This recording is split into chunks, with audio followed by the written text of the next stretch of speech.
Hi children, welcome to our history class. Chapter 7 Ashoka, the emperor who gave up war. Today we are going to learn Ashoka's war in Kalinga. Kalinga is the ancient name of coastal Orissa. Ashoka tried to extend Mauryan Empire and fought many battles for that purpose. He fought a war to conquer Kalinga. However, he was so horrified when he saw the bloodshed and violence that he decided not to fight any more wars. Ashoka won the war. Soon he realized the futility of war. After that, Ashoka never fought again. He is the only king in the history of the world who gave up conquest after winning a war. Now, Ashoka's inscription describing the Kalinga war. 8 years after becoming king, I conquered Kalinga. About 1.5 lakh people were captured and more than 1 lakh of people were killed. This filled me with sorrow. Why? Whenever an independent land is conquered, lakhs of people die and many are taken prisoner. Brahmins and men also die. People who are kind to their relatives and friends, to their slaves and servants, die or lose their loved ones.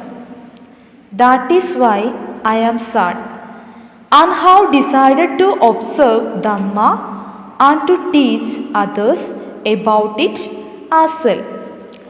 I believe that winning people over through Dhamma is much better than conquering them through force. I am inscribing this message for the future so that my son and grandson after me should not think about war. Instead, they should try to think about how to spread Dhamma. Now, what was Ashoka's Dhamma? We have seen how the Battle of Kalinga affected the life of Emperor Ashoka. Now, let us understand what is the Dhamma of Emperor Ashoka. Dhamma is the Prakrit word for the Sanskrit term Dharma.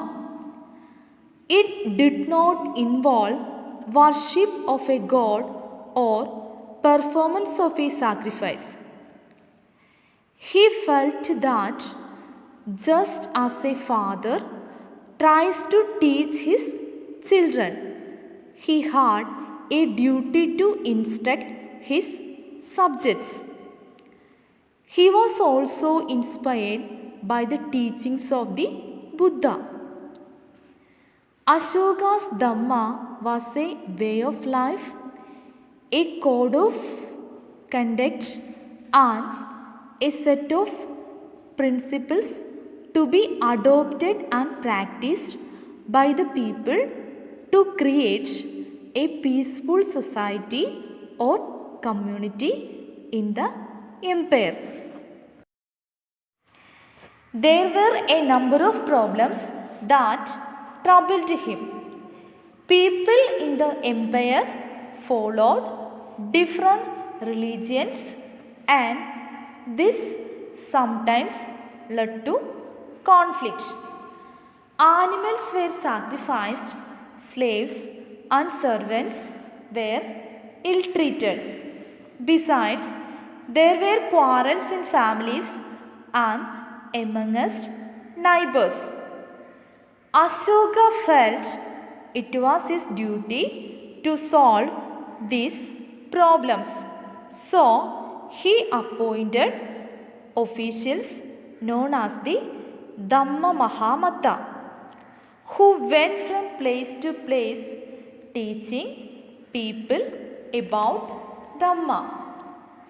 Besides, Ashoka got his message inscribed on rocks and pillars, instructing his officials to read his message to those who could not read it themselves.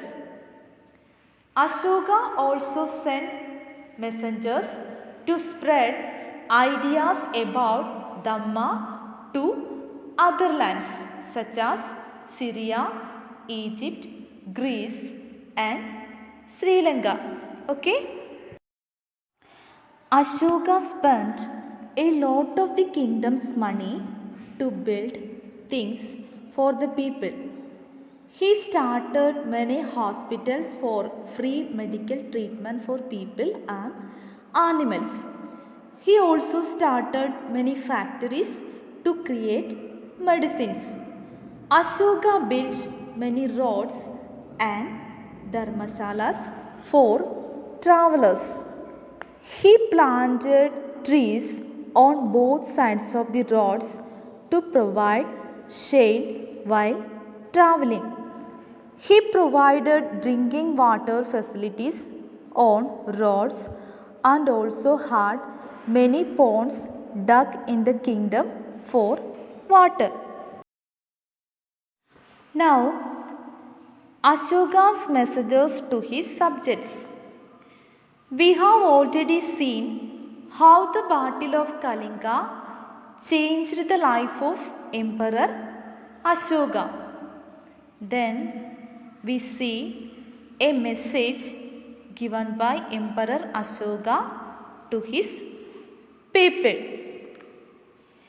People perform a variety of rituals when they fall ill, when their children get married, when children are born, or when they go on a journey.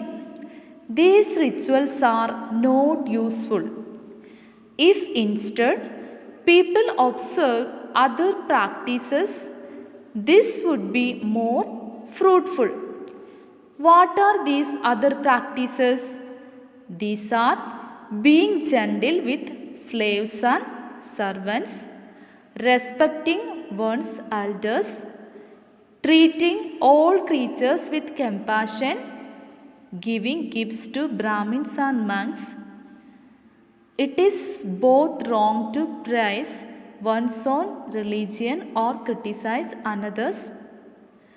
Each one should respect the other's religion.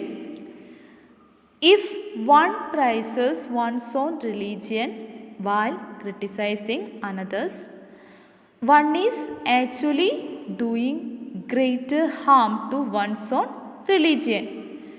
Therefore, one should try to understand the main ideas of another's religion and respect it. Okay? Let us recap this session. In today's class, first we have learned Ashoka's war in Kalinga. Ashoka tried to extend Mauryan Empire and fought many battles for that purpose. He fought a war to conquer Kalinga, the ancient name of coastal Odisha. However, he was horrified with the bloodshed and violence in the war and decided to give up war forever. Then Ashoka's Dhamma. Ashoka's Dhamma did not involve worship of a god or performance of a sacrifice.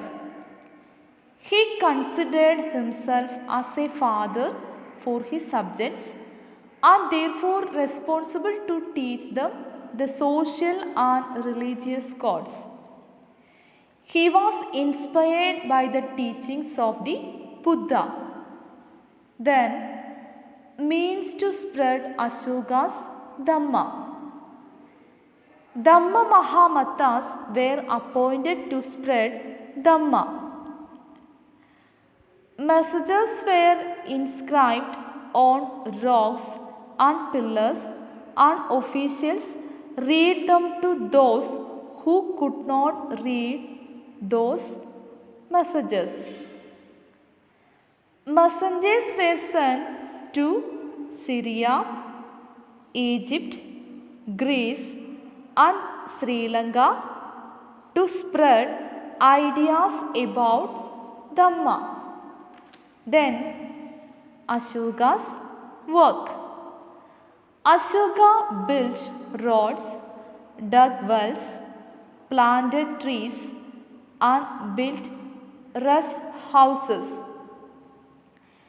Arranged for medical treatment for both human beings and animals. Okay, so the 7th chapter is over. Thank you, children. Have a nice day.